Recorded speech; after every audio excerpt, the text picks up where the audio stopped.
We've got some fantastic brands, loads of great experience. I'm sure you're going to get a load of value out of the discussion here.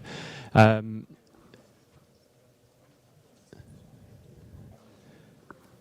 we've got Carla, Jerome, Lenz, and Maria. And I'll let them do their intros once everyone's kind of in and settled. Two mics, guys, so feel free to share between yourselves. Sure. So I think it works. So Are we good? Is everybody in? Let's just wait for everybody to get in and settled. You're not supposed to leave, you're supposed to stay. Right, let's crack on. Anyway, Carla, do you want to go first? Yeah. Introduce yourself, where you're from, and a little bit about your experience in this space. Yeah. So good morning, everyone. I'm Carla Jesus. I work for Adidas as a senior PO. My main experience with chatbots. I'm the product owner for Adibot, and right now also building Rebot and the connection of Adibot with Amazon for voice over IP. I'm Portuguese. I work for Adidas since 9 years, but with chatbots since 2017. And that's all. Great. Maria? So my name is Maria, and I'm working as a project manager at Nestle. So basically, my role is more focused on helping markets to understand if they need a chatbot, assessing the use case, the best technology to build that, the development phase, and the post-go live. And I joined Nestle around 3 years ago when they built this global digital hub. So when we started, it was about 70 people, and now it's about 400. So it's been kind of impressive. So my name is Len Debets. I'm working for KPMG. Within KPMG, I'm managing a team that's working on a SaaS solution that's called the Digital Advisor. And basically, we're building a platform for larger corporates because we see that a lot of companies are struggling with scaling this technology up. And we're trying to connect all the dots. And finally, Jerome, very on brand, by the way, loving the chatbot t-shirt. Exactly. So I'm Jeroen Das. I'm the product owner of the chatbot platform at ABN AMRO. Actually, we started in 2017 with a small POC with Anna immediately already. And 2 years later, we are building, the conversational AI chatbot platform for the bank, actually to enable different business lines very quickly and provide them with their chatbot technology. Great. These guys have all got a great story to tell. So let's start with Maria, because you've Nestle, a global recognized brand, obviously anything from food to pregnancy, right? Tell us a little bit about what you've been doing, the markets you've been working in, the languages you've been covering over the last couple of years. Sure. So I think the first bot that we launched was in 2016, and since then we have launched bots in 24 countries, covering kind of 5 consumer channels and 11 languages. So for instance, you can have in Germany, we have 3 chatbots, a recipe one that is helping you to find the best recipe based as well on our products, then another one for the CES team, so kind of helping the brands and the agents to cover the most FAQs. And another one is more focused on Nescafé Dolce Gusto, so helping on selecting the best machine and the best capsules. So we kind of cover a range of use cases, so it can go as well on nutrition, kind of helping on the pregnancy, helping on tips for mothers. So we can cover kind of a wide range of use cases. Great. And Carla, thinking about Adidas and the journey that you've been on, like what value is Adidas getting out of using bots? yes, so when we start with Adibot, it was mainly focused to serve consumers for post-sales inquiries. As we know, there is a lot of questions that are coming over and over with time. It's boring job for call centers. It's low-value interactions for consumers. And we saw a reduction on cost with Adibot, but we wanted, or we are still working on bringing Adibot to the next generation. So we don't want only to answer the most frequent questions.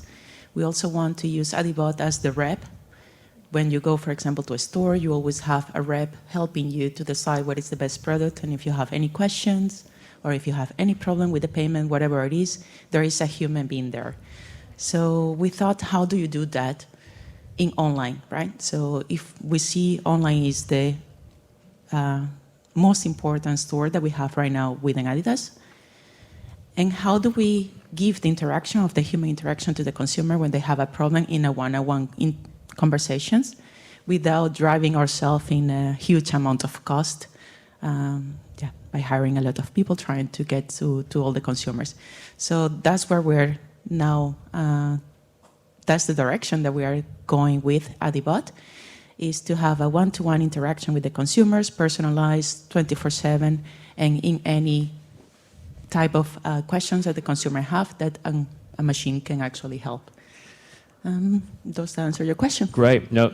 So we've heard from Adidas, we've heard from Nestle. Let's talk about financial services, because financial services will obviously have its own challenges. It will have regulations, etc. You are probably or potentially talking about financial data with your clients. Like, what are the challenges unique to FS, do you think?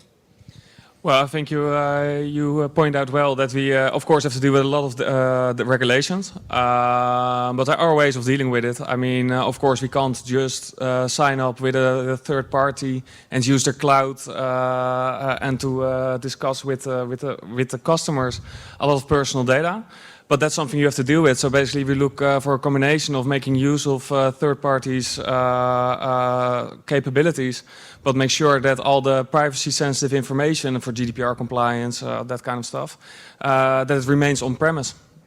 Great. And what are the types of queries that you're helping customers with? So we've heard about recipes, we've heard about post-sales, like in financial services. Like, what are the queries that you're helping with? Well, we now are looking for the queries which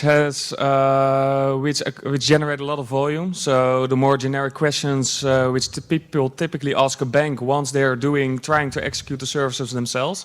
So think about all kinds of actions around card services, around their payments. They can see strange payments in their overview. So what's this about? What is LGN, for example? And that type of questions. Yeah, cool. And problems. And you mentioned platform then, and certainly working with some of my clients in the DACH region, there are some challenges with cloud-based services, especially within that financial services space. Len, talk to us a little bit more about what you're doing at KPMG and how you're trying to create something that is, I guess, a generic platform for just about anybody to get going, right? Almost. So briefly, let me introduce that, because what we see in the market is that the first wave was already done. So we see the most generic use cases in the market, the most customer-centered use cases in the market being developed by every company around the globe.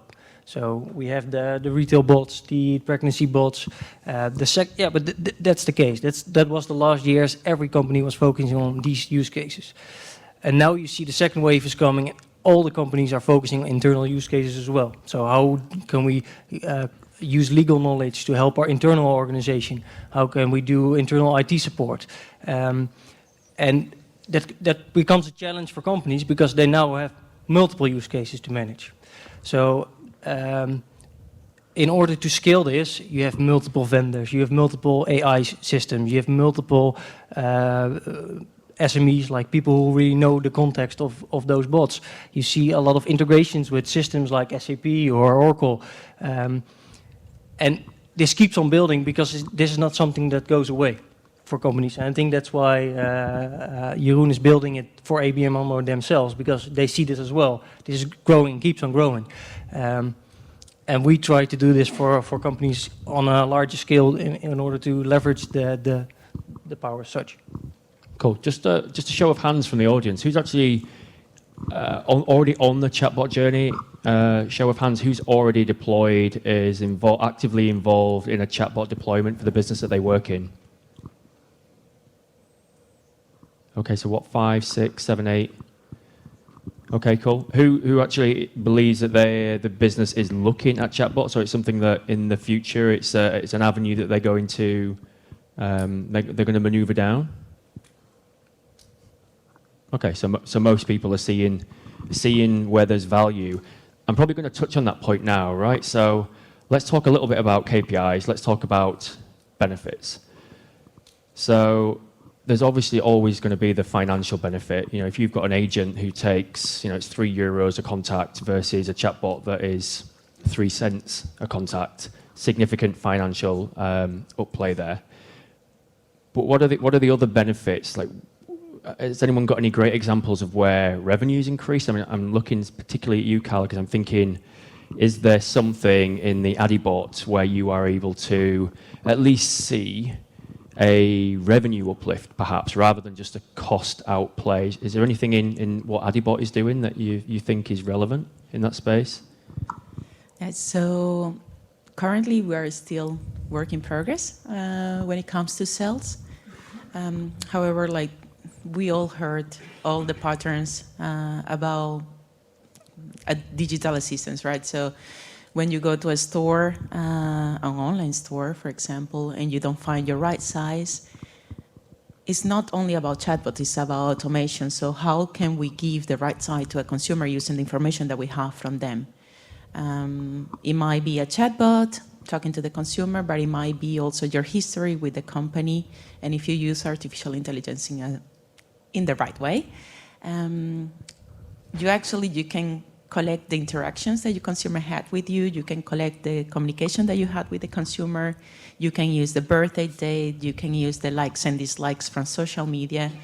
And when you come with all this information together and you create one profile of the consumer, the potential of uplifting sales is just, it's there. Like, I think there is no question about it. About KPIs from Adidas as such, we're still work in progress. So on that, I can't really answer your question. So maybe I just give it to Maria. Sure, maybe an example I can give is we built a bot for Nespresso. It was a global bot, so it was available in kind of 5 or 6 countries. But we actually experimented with the US where we were launching push notifications, and the first one was on Valentine's Day. So we were selling machines. So I can say that more or less up to 15% of the machines that were sold on the website were coming from the bot. So kind of we saw that people were engaged. Of course, then there is the work on keep sending these notifications without spamming. But I think we saw something interesting there.